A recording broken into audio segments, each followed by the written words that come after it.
जय माँ मातंगी मेरे प्रिय साधकों और दर्शकों। आज का ये वीडियो सभी के लिए महत्वपूर्ण है।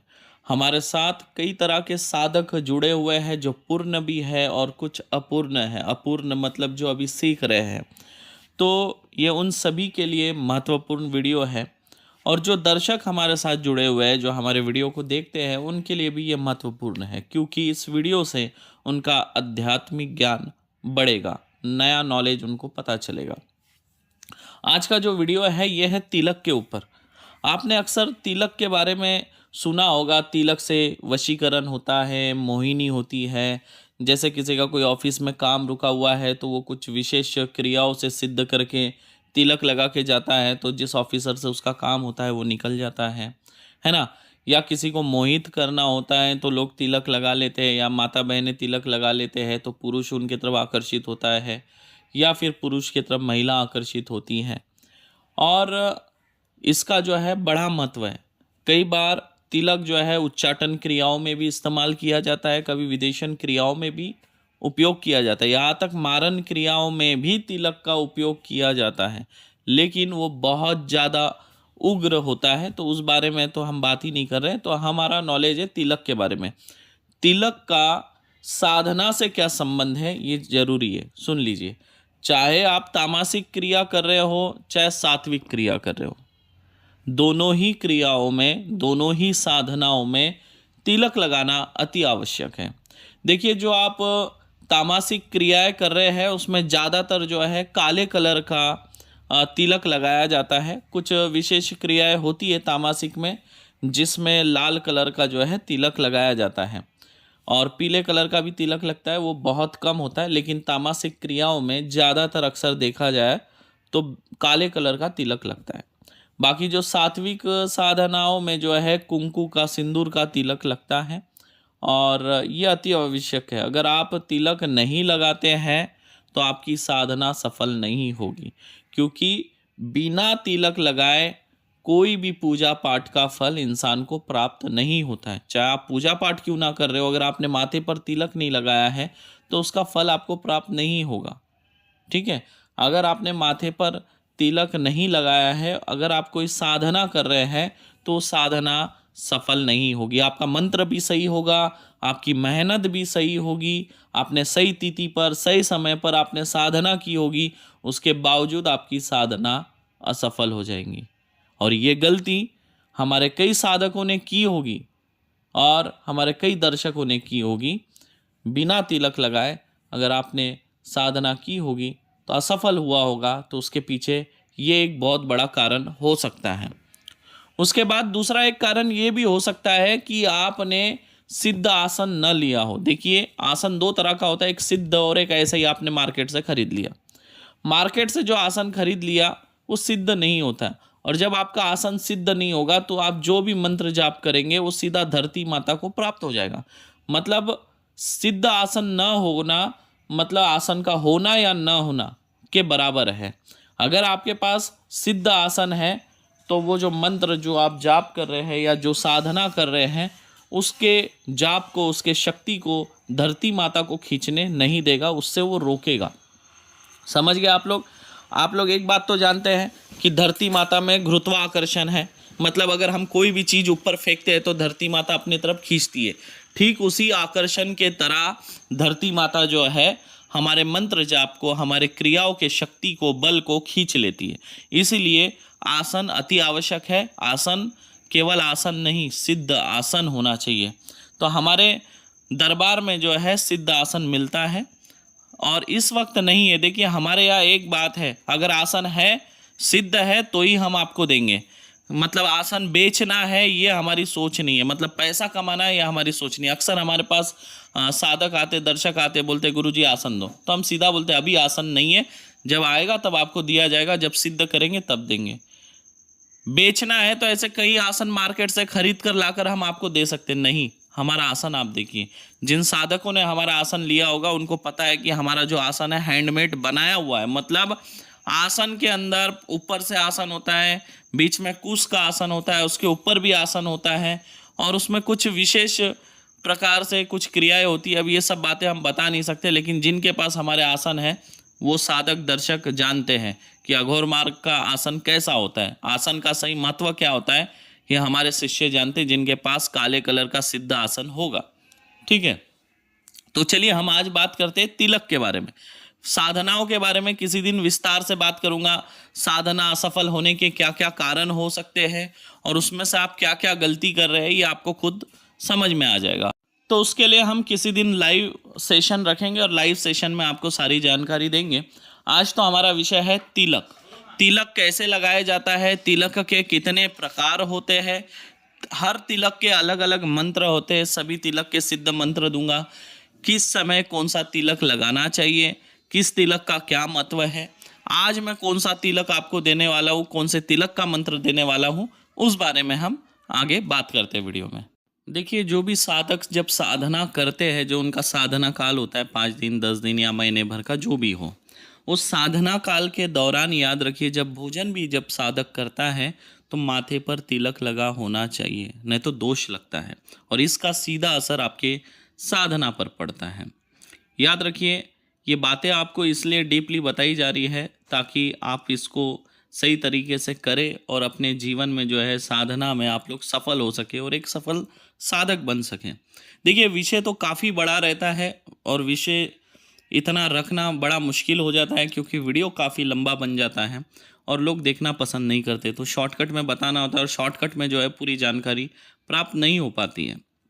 देखिए, माथे पर तिलक लगाने से जो है मानसिक शांति तो मिलती ही है आपको, साथ ही साथ आपका तेज बढ़ता है, प्रभाव बढ़ता है, आपका जो ओरा पावर है वो भी बढ़ जाता है, आपका जो आत्मबल है उसमें वृद्धि होती है, आपके आज्ञा चक्र में जो है हरकत होती है, कहीं ना कहीं जो है आपका आज्ञा चक्र एक्टिव होने लगता है उससे।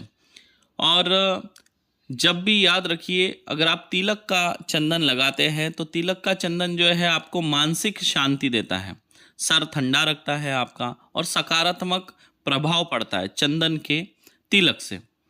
और पुष्प को जो चंदन के साथ अगर घस के लगाया जाए तो वो और भी ज़्यादा ठंडा हो जाता है। जैसे स्त्रियाँ जो है कुमकुम का तिलक लगाते हैं भाल पर, तो जो बहुत ज़्यादा मंगलकारी होता है। आप देखते होंगे देवी देवता भी जो है तिलक लगाए हुए होते हैं, है ना। जैसे श्वेत चंदन हो गया, लाल चंदन हो गया, कुमकुम हो गया, बिल्व पत्र, भस्म आदि का तिलक करना जो है वो बहुत ज़्यादा शुभ माना जाता है। तिलक का वास्तविक अर्थ है पूजा के बाद माथे पर लगाया जाने वाला चिन्ह। शास्त्रानुसार यदि द्विज, ब्राह्मण, क्षत्रिय, वैश्य, है ना, ये तिलक नहीं लगाते हैं तो वे चांडाल है। तिलक जो है हमेशा आपके दोनों आईब्रो के बीच में, मतलब आपके दोनों भौवे के बीच में लगाना होता है, जिसे आप लोग जो है आज्ञा चक्र भी कहते हैं, भुरकुटी भी कहते हैं या चेतना केंद्र भी आप लोग इसे कहते हैं। ठीक है, इस जगह पे तिलक की बिंदी लगानी चाहिए जो आपके आज्ञा चक्र को जो है तुरंत एक्टिव करेगा। और साधना के दौरान जो है आपका आत्मविश्वास जो है बहुत ज़्यादा बढ़ा हुआ रहेगा, फुर्ती आपके अंदर रहेगी, आलस नहीं रहेगा। साधना के दौरान आप में ऐसे आलस नहीं आएगा, नींद का जो आपको कुछ प्रभाव नहीं होगा आपके शरीर के ऊपर और आप जो साधना है अच्छे से कर पाएंगे। आत्मविश्वास बढ़ा रहेगा, नकारात्मकता आपसे दूर रहेगी। तो इसलिए याद रखिए, जो तिलक है वो हमेशा आपको करना चाहिए। तिलक के 4 प्रकार होते हैं, 4 तरह के तिलक होते हैं, कुमकुम, केसर, चंदन और भस्म। और 5वां तिलक जो होता है वो मिक्स तिलक कहते हैं। ठीक है, यानी विशेष प्रकार के अलग अलग चीज़ों को मिक्स करके लगाए जाते हैं, वो मिक्स तिलक होते हैं। तो जो तिलक का महत्व है वो आप थोड़ा सा समझ लीजिए, आगे फिर मैं आपको बताऊंगा।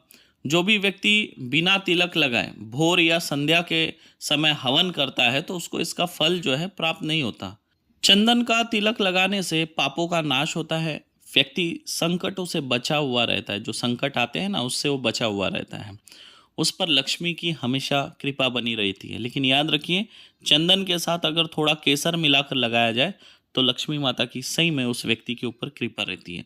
जैसे मैंने एक वीडियो में कहा था, जो केसर और चंदन को अगर घस कर अगर आप माथे पर, नाभि पर और कंठ में लगाएंगे तो लक्ष्मी आपके पीछे पीछे दौड़ेगी, आपके घर में कभी धन की समस्या नहीं होगी।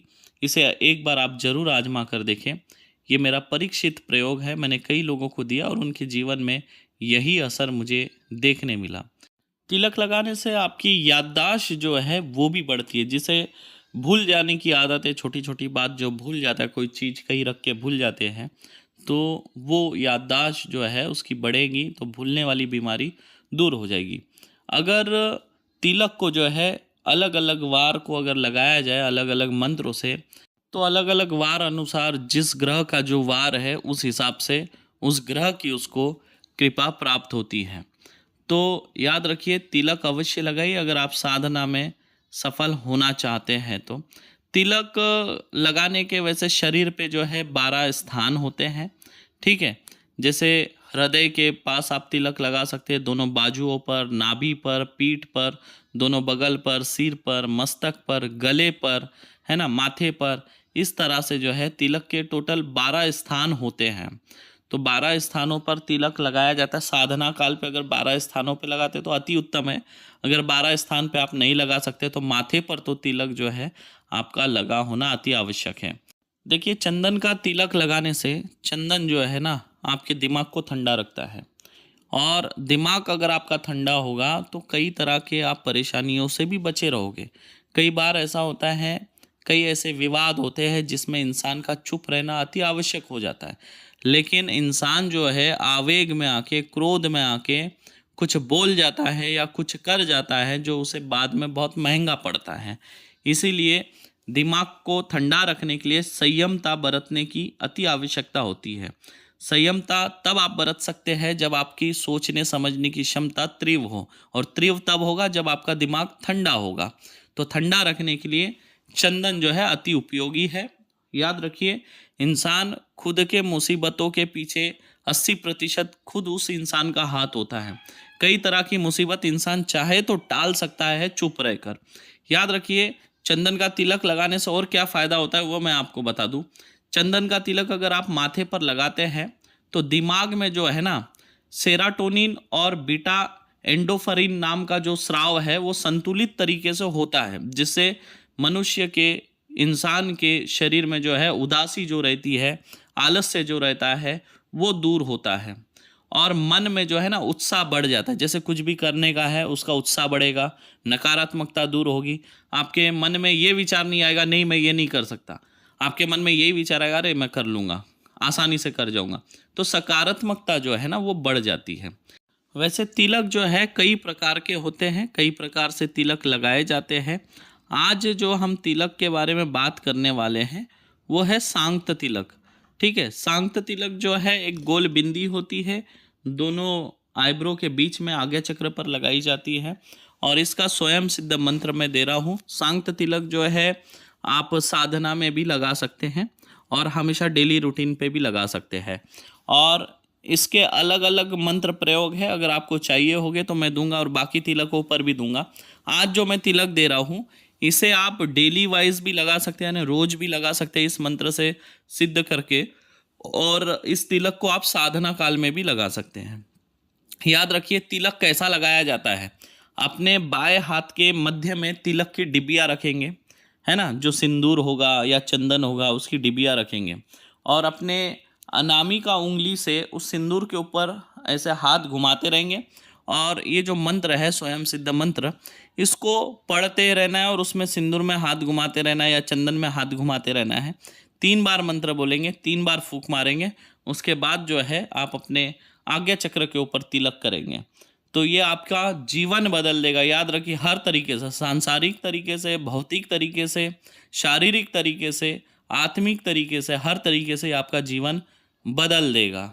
अगर आप बहुत चिड़चिड़े हैं, छोटी छोटी बात में आपको गुस्सा आ जाता है, हमेशा मन अशांत रहता है, दारिद्र्यता में जीवन हो चुका है, लक्ष्मी टिकती नहीं है, कोई काम में सफलता नहीं मिल रही है ना, हमेशा आलस्य रहता है शरीर में, सकारात्मक विचार दूर दूर तक नहीं है, भक्ति पूजा पाठ से आप बहुत दूर है, भक्ति करने का मन नहीं करता, पूजा पाठ करने का मन नहीं करता हो, तब अगर आप इस तिलक को धारण करेंगे, साधना में धारण करेंगे, तो हर इससे ही आपको सुख शांति प्रदान करेगा। इस तिलक का अवश्य प्रयोग करिए। आज का ये वीडियो आप लोगों को कैसा लगा कमेंट करके मुझे ज़रूर बताइए। आप लोग कमेंट नहीं करते हैं तो मेरा जो मनोबल है वो नहीं बढ़ता है। मैं कई तरह के आपको अलग अलग तरीके के मंत्र दूंगा, लेकिन आप लोगों का सहयोग होना चाहिए। आज का ये जो मंत्र है ये लाखों साल पुराना मंत्र है जो आपको कोई नहीं देगा, केवल मैं आपको दे रहा हूँ। आशा करता हूँ आज का वीडियो आप लोगों को अच्छा लगा होगा। फिर मिलूंगा किसी और वीडियो में, तब तक के लिए आप सभी को जय माँ मतंगी।